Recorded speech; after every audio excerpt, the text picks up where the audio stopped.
Exams ಹತ್ರ ಬಂತು. ಇನ್ನೇನು ಎಕ್ಸಾಮ್ ಬರೆಯೋದಕ್ಕೆ ಕೆಲವು ದಿನಗಳು ಬಾಕಿ ಇರೋದು. ಆದರೆ ನಾನು ಎಷ್ಟೇ ಪ್ರಯತ್ನ ಪಟ್ಟರೂ ಓದೋದಕ್ಕೆ ಮೂಡೇ ಇಲ್ಲ, ಅಥವಾ ನಾನು ಎಷ್ಟೇ ಕಷ್ಟಪಟ್ಟು ಓದೋದಕ್ಕೆ ಕೂತ್ಕೊಂಡ್ರೂ ಓದೋದಕ್ಕೆ ಆಗ್ತಾಯಿಲ್ಲ.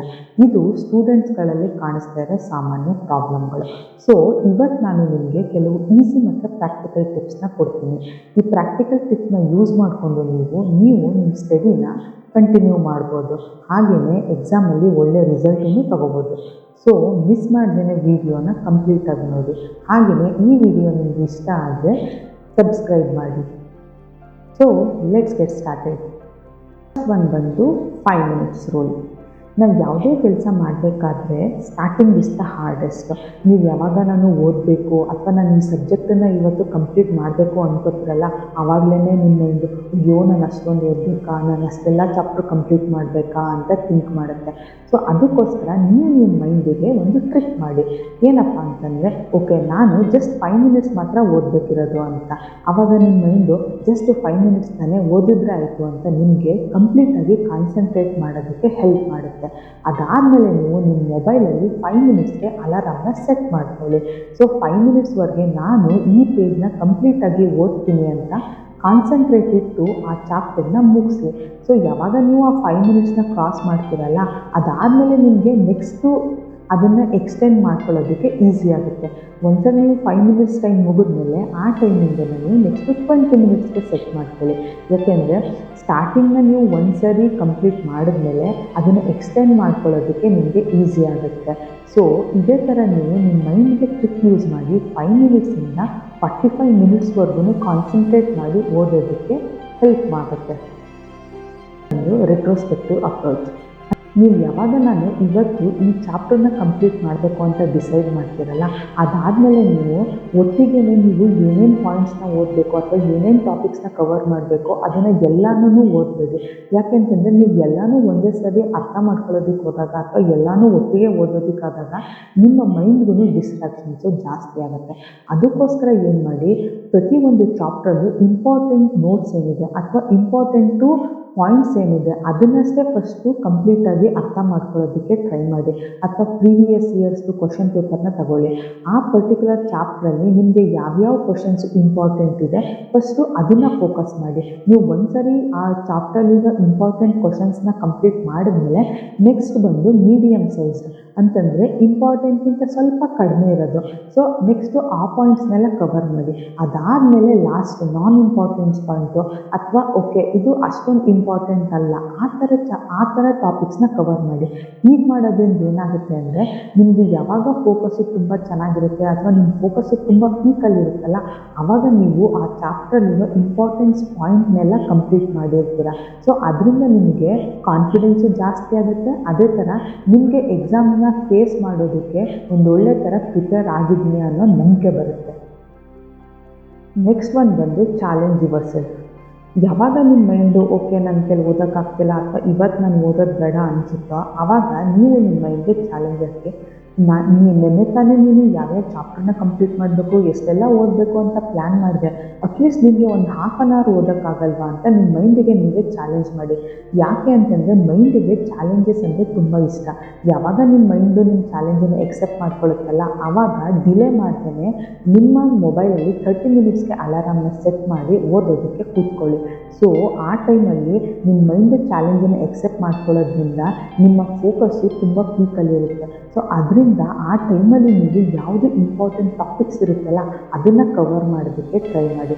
ಸೊ ಇದೇ ಥರ ನೀವು 30 ಮಿನಿಟ್ಸ್ ಇರೋ ಟೈಮಿಂಗನ್ನು ಎಕ್ಸ್ಟೆಂಡ್ ಮಾಡ್ತಾ ಒಟ್ಟಿಗೆ ನೀವು 2 ಅವರ್ಸ್ವರೆಗೂ ಎಕ್ಸ್ಟೆಂಡ್ ಮಾಡ್ಬೋದು. ಬಟ್ ಸ್ಟಾರ್ಟಿಂಗಲ್ಲೇ ನೀವು ಒಟ್ಟಿಗೆ 2 ಅವರ್ಸ್ ಓದೋದಕ್ಕೆ ಟ್ರೈ ಮಾಡಬೇಡಿ. ಫಸ್ಟು 30 ಮಿನಿಟ್ಸ್ ಹಾಕ್ಕೊಳ್ಳಿ, ಆಮೇಲೆ 1 ಅವರು, ಆಮೇಲೆ ಅದಾದಮೇಲೆ 2 ಅವರ್ಸ್ಗೆ ಟ್ರೈ ಮಾಡಿ. ಇದೇ ಥರ ನೀವು ಪ್ರತಿದಿನ ನಿಮ್ಮ ಮೈಂಡಿಗೆ ಚಾಲೆಂಜ್ ಮಾಡ್ತಾ ನಿಮ್ಮದು ಫೋಕಸ್ನ ಇಂಪ್ರೂವ್ ಮಾಡ್ಕೋಬೋದು. ಹಾಗೆಯೇ ನಿಮ್ಮದು ಏನೇನು ಟಾಪಿಕ್ಸ್ ಕವರ್ ಮಾಡಬೇಕು ಅಂತಿರುತ್ತಲ್ಲ ಅದನ್ನೆಲ್ಲ ನೀವು ಕವರ್ ಮಾಡ್ಬೋದು. ಇದರಿಂದ ನೀವು ಎಕ್ಸಾಮಲ್ಲಿ ಒಳ್ಳೆ ಮಾರ್ಕ್ಸ್ ತಗೊಳ್ಳೋದಕ್ಕೆ ಈಸಿ ಆಗುತ್ತೆ. ಬಂದು change your way of study. ಅಂತಂದರೆ ಇವಾಗ ನೀವು ಒಂದೇ ಥರ ನೀವು ಓದ್ತಾ ಇದ್ದರೆ ನಿಮ್ಮ ಮೈಂಡ್ಗೂ ಅದು ಬೋರ್ ಆಗ್ಬೋದು. ಅಂತಂದರೆ ಯಾವಾಗಲೂ ನೀವು ಬುಕ್ಸೇ ಓದ್ತಾ ಇದ್ದರೆ ನಿಮ್ಮ ಮೈಂಡಿಗೂ ಅದನ್ನೇ ನೋಡಿ ನೋಡಿ ಬೇಜಾರಾಗಿರ್ಬೋದು.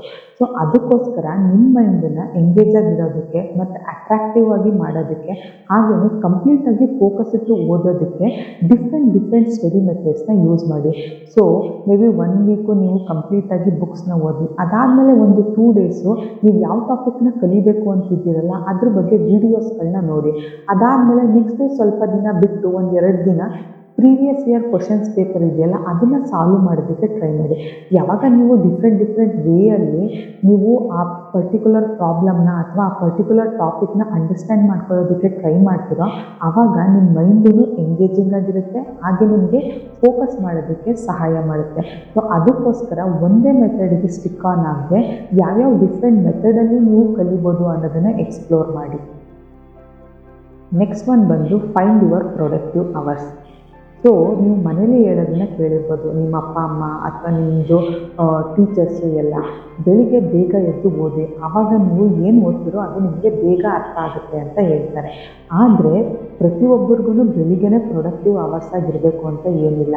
ಸೊ ನೀವು ನಿಮ್ಮದು ಪ್ರೊಡಕ್ಟಿವ್ ಅವರ್ಸ್ ಯಾವುದು ಅನ್ನೋದನ್ನು ಫೈಂಡ್ ಔಟ್ ಮಾಡ್ಕೊಳ್ಳಿ.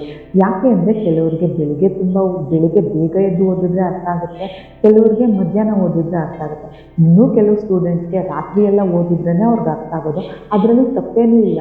ಈಗ ಎಷ್ಟೊಂದು ಜನಕ್ಕೆ ರಾತ್ರಿ ತುಂಬ ಓದಿದ್ರೆ ಚೆನ್ನಾಗಿ ಅರ್ಥ ಆಗ್ತಾ ಇದೆ ಅಥವಾ ರಾತ್ರಿ ಓದಿರೋದೇ ಅವ್ರಿಗೆ ತುಂಬ ಚೆನ್ನಾಗಿ ನೆನಪಿರೋದು ಅಂತಂದರೆ ನೀವು ನಿಮ್ಮ ಸ್ಟಡಿ ಪ್ಯಾಟರ್ನ್ಸ್ನ ನೈಟ್ಗೆ ಮೂವ್ ಮಾಡ್ಕೊಳ್ಳಿ. ಅದರಿಂದ ಏನೇನೂ ಕೆಟ್ಟದಂತೂ ಆಗೋಂಥದ್ದು ಏನಿಲ್ಲ ಅಲ್ವಾ. ಯಾಕೆ ಅಂತಂದರೆ ನಿಮ್ಮದು ಪ್ರೊಡಕ್ಟಿವ್ ಅವರ್ಸು ನೈಟ್ ಆಗಿರುತ್ತೆ. ಸೊ ಅದಕ್ಕೋಸ್ಕರ ನಿಮ್ಮದು ಪ್ರೊಡಕ್ಟಿವ್ ಅವರ್ಸ್ನ ಎಕ್ಸ್ಪ್ಲೋರ್ ಮಾಡೋದಕ್ಕೆ 2 to 3 ಡೇಸು ಒಂದೊಂದು ಪ್ಯಾಟ್ರನನ್ನು ಫಾಲೋ ಮಾಡಿ. 1-2 ದಿನದಿಂದ 3 ದಿನ ಬೆಳಿಗ್ಗೆ ಎದ್ದು ಬೇಗ ಎದ್ದು ಓದಿ. ನಿಮಗೆ ಆ ಟೈಮಲ್ಲಿ ಅರ್ಥ ಆಗ್ತಿದೆಯಾ ಅಥವಾ ನಿಮಗೇ ಫೀಲ್ ಆಗುತ್ತೆ ಓಕೆ ನಾನಿವತ್ತು ಓದಿರೋದು ನನಗೆ ತುಂಬ ಚೆನ್ನಾಗಿ ಅರ್ಥ ಆಗಿದೆ, ಅಥವಾ ನಿಮಗೆ ಅನಿಸುತ್ತೆ ಓಕೆ ನಾನು ಇವತ್ತು ಏನೇನೆಲ್ಲ ಕಾನ್ಸೆಪ್ಟ್ನ ಓದಿದ್ದೀನಿ ಅದೆಲ್ಲ ನನಗೆ ತುಂಬ ಕ್ಲಾರಿಟಿಯಾಗಿ ಅಂಡರ್ಸ್ಟ್ಯಾಂಡ್ ಆಗಿದೆ ಅಂತ. ನಿಮಗೆ ಆ ಥರ ಏನಾದರೂ ಆದರೆ ಸೊ ಬೆಳಿಗ್ಗೆದು ನಿಮ್ಮದು ಪ್ರೊಡಕ್ಟಿವ್ ಅವರ್ಸು. ಸೊ ಆ ಪರ್ಟಿಕ್ಯುಲರ್ ಅವರಲ್ಲಿ ನಿಮ್ಗೆ ಏನೇನು ಡಿಫಿಕಲ್ಟ್ ಕಾನ್ಸೆಪ್ಟ್ಸ್ ಇದೆ ಅಥವಾ ನಿಮ್ಗೆ ಯಾವ ಸಬ್ಜೆಕ್ಟು ಕಷ್ಟ ಅನಿಸುತ್ತೆ ಆ ಸಬ್ಜೆಕ್ಟನ್ನು ಓದಿ ಅರ್ಥ ಮಾಡ್ಕೊಳ್ಳೋದಕ್ಕೆ ಟ್ರೈ ಮಾಡಿ. ಇಲ್ಲ ನಿಮಗೆ ಈವ್ನಿಂಗ್ಗೆ ತುಂಬ ಇಂಟ್ರೆಸ್ಟು, ಮೇ ಬಿ ನಿಮಗೆ 4 to 6 ಪ್ರೊಡಕ್ಟಿವ್ ಅವರ್ಸ್ ಆಗಿರ್ಬೋದು. ಸೊ ನಿಮಗೆ ಆ ಟೈಮಲ್ಲಿ ಒಂದು 2 to 3 ಡೇಸು ಓದಿ. ಯಾವಾಗ ನಿಮಗೆ ಇದೇ ಥರ ನಿಮ್ಮದು ಪ್ರೊಡಕ್ಟಿವ್ ಪ್ಯಾಟರ್ನ್ಸ್ ಯಾವುದು ಅಂತ ಒಂದ್ಸರಿ ಗೊತ್ತಾಗುತ್ತಲ್ಲ, ಅದಾದಮೇಲೆ ನಿಮಗೆ ನೀವು ಏನೇನೋ ಫೋಕಸ್ ಇಟ್ಟು ಮಾಡಬೇಕು. ನಿಮಗೆ ನಿಮ್ಮ ಪ್ರೊಡಕ್ಟಿವ್ ಅವರ್ಸ್ ಗೊತ್ತಾದಮೇಲೆ ನಿಮಗೆ ಓದೋದಕ್ಕೆ ಅಥವಾ ಫೋಕಸ್ ಇಟ್ಟು ಆ ಸ್ಟಡಿ ಮಾಡೋದಕ್ಕೆ ಕಷ್ಟ ಆಗೋದಿಲ್ಲ. ಅದಕ್ಕೋಸ್ಕರ ನಿಮ್ಮ ಪ್ರೊಡಕ್ಟಿವ್ ಅವರ್ಸ್ನ ಫೈಂಡ್ ಔಟ್ ಮಾಡೋವರೆಗೂ ಮಿಸ್ ಮಾಡ್ದೇ ಎಕ್ಸ್ಪ್ಲೋರ್ ಮಾಡಿ. ನೆಕ್ಸ್ಟ್ ಒನ್ ಬಂದು ಟೇಕ್ ಎ ಬ್ರೇಕ್. ಎಷ್ಟೊಂದು ಜನ ಸ್ಟೂಡೆಂಟ್ಸ್ಗಳು ಈ ತಪ್ಪನ್ನು ಮಾಡ್ತಾರೆ. ಓದ್ತೀನಿ ಅಂತ ಕಂಟಿನ್ಯೂಸ್ ಆಗಿ 2 hours ಬುಕ್ ಮುಂದೆ ಕೂತ್ಕೊಂಡಿರ್ತಾರೆ, ಅಥವಾ ಬೆಳಗ್ಗೆಯಿಂದ ಸಂಜೆವರೆಗೂ ಬುಕ್ ಇಟ್ಕೊಂಡು ಕೂತ್ಕೊಂಡಿರ್ತಾರೆ. ಆದರೆ ನೀವು ಯಾವಾಗ ಬ್ರೇಕ್ ತಗೊಳ್ದೇನೆ ಕಂಟಿನ್ಯೂಸ್ ಆಗಿ ಓದೋದಕ್ಕೆ ಶುರು ಮಾಡ್ತೀರೋ ಆವಾಗ ನಿಮ್ಮದು ಮೈಂಡು ಫೋಕಸ್ ಮಾಡೋದನ್ನು ಕಡಿಮೆ ಮಾಡುತ್ತೆ. ಸೊ ಅದಕ್ಕೋಸ್ಕರ 1 hour ಕಂಟಿನ್ಯೂಸ್ ಆಗಿ ಓದಿ, ಅದಾದಮೇಲೆ 10 minutes ಬ್ರೇಕ್ ತಗೊಳ್ಳಿ. ನೆಕ್ಸ್ಟು ಅದಾದಮೇಲೆ 1 hour ಓದಿ ಮತ್ತೆ 10 minutes ಬ್ರೇಕ್ ತಗೊಳ್ಳಿ. ಇದೇ ಥರ ನೀವು 2 ಅಥವಾ 3 ಸೆಟ್ ಆದಮೇಲೆ ಕಂಪ್ಲೀಟಾಗಿ 1 hour ಬ್ರೇಕ್ ತಗೊಳ್ಳಿ. ಈ ಟೈಮಲ್ಲಿ ನೀವು ವಾಕ್ ಹೋಗಿ ಅಥವಾ ನಿಮ್ಮದು ಫೇವ್ರೆಟ್ ಮ್ಯೂಸಿಕ್ ಇದ್ದರೆ ಅದನ್ನು ಕೇಳಿ, ಅಥವಾ ಯಾವುದಾದ್ರೂ ನಿಮಗೆ ಮೋಟಿವೇಶ್ನಲ್ ವಿಡಿಯೋಸ್ ಇದ್ದರೆ ಅದನ್ನು ನೋಡಿ. ಸೊ ಇದರಿಂದ ಏನಾಗುತ್ತೆ, ನಿಮ್ಮ ಮೈಂಡು ರಿಫ್ರೆಶ್ ಆಗುತ್ತೆ. ಯಾವಾಗ ನಿಮ್ಮದು ಮೈಂಡು ರಿಫ್ರೆಶ್ ಆಗುತ್ತಲ್ಲ ಮತ್ತೆ ನೀವು ಬಂದಮೇಲೆ ಹೆಚ್ಚು ಕಾನ್ಸಂಟ್ರೇಟ್ ಮಾಡೋದಕ್ಕೆ ಈಸಿ ಆಗುತ್ತೆ. ಸೊ ಅದಕ್ಕೋಸ್ಕರ ನೀವು ಒಂದೇ ಸೆಟ್ಟಲ್ಲಿ 3 to 4 hours ಓದೋದಕ್ಕಿಂತ ಅದನ್ನು ನೀವು ಡಿವೈಡ್ ಮಾಡಿಕೊಂಡು ಮಧ್ಯೆ ಸ್ಮಾಲ್ ಬ್ರೇಕ್ಸ್ ತಗೊಳ್ಳೋದ್ರಿಂದ ನಿಮ್ಮ ಮೈಂಡೂ ರಿಲ್ಯಾಕ್ಸ್ ಆಗುತ್ತೆ, ಹಾಗೆಯೇ ನಿಮ್ಮದು ಕಾನ್ಸಂಟ್ರೇಷನ್ನು ಇಂಪ್ರೂವ್ ಆಗುತ್ತೆ. ಲಾಸ್ಟ್ ಒನ್ ಬಂದು make realistic time table. So ಇಲ್ಲಿವರೆಗೆ ನಾನು ಏನೇನೋ ನಿಮಗೆ ಟಿಪ್ಸ್ ಕೊಟ್ಟನಲ್ಲ ಅದನ್ನೆಲ್ಲ ಯೂಸ್ ಮಾಡಿಕೊಂಡು ನಿಮಗೆ ಯೂಸ್ ಆಗೋ ಥರ ಅಥವಾ ನಿಮಗೆ ಅದನ್ನು ಅಪ್ಲೈ ಆಗೋ ಥರ ಒಂದು ಟೈಮ್ ಟೇಬಲ್ನ ಸೆಟ್ ಮಾಡ್ಕೊಳ್ಳಿ. ಅದು ತುಂಬ ರಿಯಲಿಸ್ಟಿಕ್ ಆಗಿರಬೇಕು.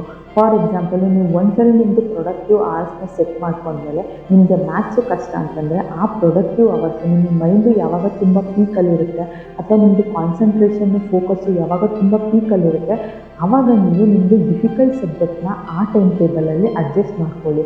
ಇದರಿಂದ ಏನಾಗುತ್ತೆ ಅಂದರೆ ನೀವು ಬೆಳಗ್ಗೆ ಎದ್ದಾಗ ಓಕೆ ನಾನು ಇವತ್ತು ಯಾವ ಸಬ್ಜೆಕ್ಟ್ ಓದಬೇಕು ಅಥವಾ ಈ ಟೈಮಲ್ಲಿ ಯಾವ ಸಬ್ಜೆಕ್ಟನ್ನು ಓದಬೇಕು ಅನ್ನೋ ಕನ್ಫ್ಯೂಷನ್ಸ್ ಇರೋದಿಲ್ಲ. ಅದಕ್ಕೋಸ್ಕರ ನಾನು ಹೇಳಿರೋ ಟಿಪ್ಸ್ನೆಲ್ಲ ಯೂಸ್ ಮಾಡಿಕೊಂಡು ನಿಮ್ಗೆ ಆಗೋ ಥರ ಒಂದು ಟೈಮ್ ಟೇಬಲ್ ಮಾಡ್ಕೊಳ್ಳಿ. ಆ ಟೈಮ್ ಟೇಬಲ್ ಆದಮೇಲೆ ಮಿಸ್ ಮಾಡದೆ ಅದನ್ನು ಪ್ರತಿದಿನವೂ ಫಾಲೋ ಮಾಡಿ. ಒಂದು 2 to 3 ಡೇಸು ನಿಮಗೆ ಆ ಟೈಮ್ ಟೇಬಲ್ಗೆ ಅಡ್ಜಸ್ಟ್ ಆಗೋವರೆಗೆ ಕಷ್ಟ ಆಗ್ಬೋದು. ಬಟ್ ಒಂದ್ಸರಿ ನಿಮಗೆ ಆ ಟೈಮ್ ಟೇಬಲ್ಲು ನಿಮಗೆ ಮ್ಯಾಚ್ ಆದಮೇಲೆ ನಿಮಗೆ ಗೊತ್ತಿಲ್ಲದೆ ಇರೋ ಹಾಗೆಯೇ ಆ ಟೈಮಲ್ಲಿ ಆ ಪರ್ಟಿಕ್ಯುಲರ್ ಸಬ್ಜೆಕ್ಟನ್ನು ಓದೋದಕ್ಕೆ ಶುರು ಮಾಡ್ತೀರ.